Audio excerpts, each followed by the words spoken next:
देखो, लोग बुरा नहीं माने, हम सबको वंदन कर रहे हैं, किसी को पीड़ा पहुंचे इसके लिए हम नहीं बोल रहे हैं, अपने मन की बात कह रहे हैं। जो व्यक्ति ऐसा कहे कि तुम्हें ज्ञान भक्ति वैराग्य तभी होगा जब हमसे दीक्षा लो, उसको समझ लेना चाहिए कि वो इसी संप्रदाय का है। ध्यान में ही बात। अब नाम बार बार क्यों लें? वो कालनेमी की ही परंपरा का है। ऐसे व्यक्ति को झगड़ा भी मत करो, निंदा भी मत करो, पर ऐसे व्यक्ति से हाथ जोड़कर दूर हो जाओ। कल्याण का ठेकेदार कोई नहीं है, कल्याण के ठेकेदार तो हरिनाम है, पतित पावन श्री हरिनाम है। हाँ,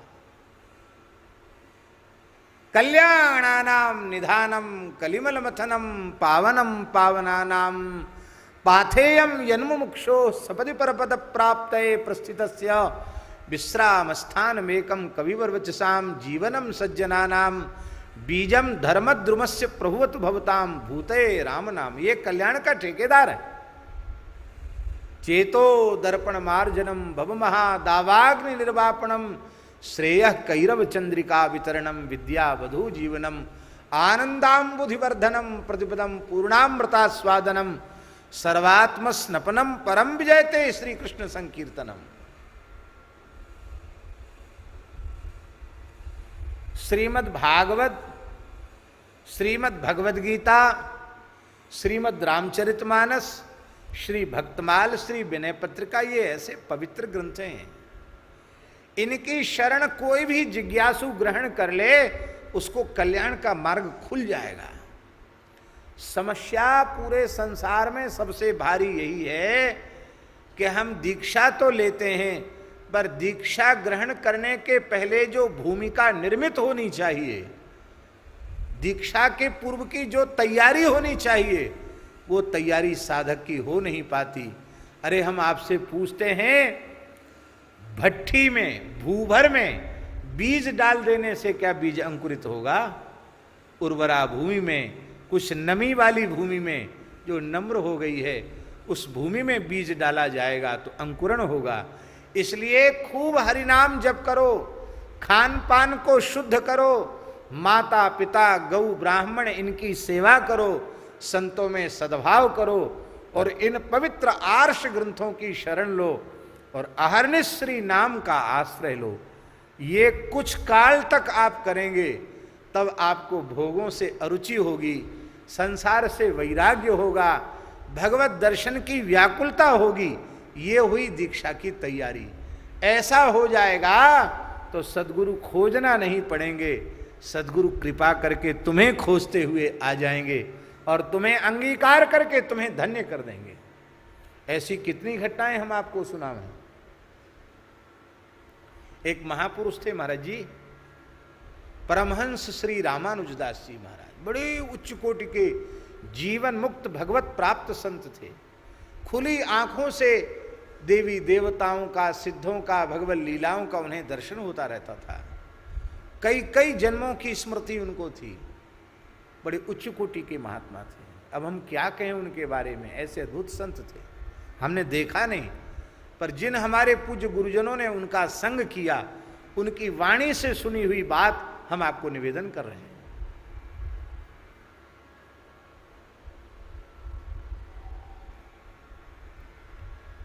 परमहंस श्री रामानुजदास जी महाराज बड़े उच्च कोटि के सिद्ध महात्मा थे। किस प्रसंग में हम कह रहे थे, बार बार भूल जाते हैं? काय में हैं? हाँ, नहीं नहीं नहीं, अभी ये प्रकरण किस बारे में कह रहे थे? हैं?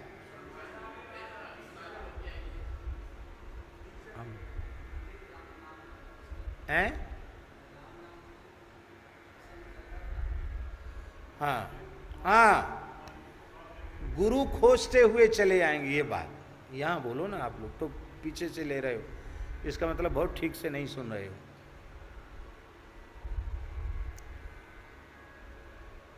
तो उनके जीवन की घटना है, जिन संत का हम नाम ले रहे हैं उनके जीवन की घटना है।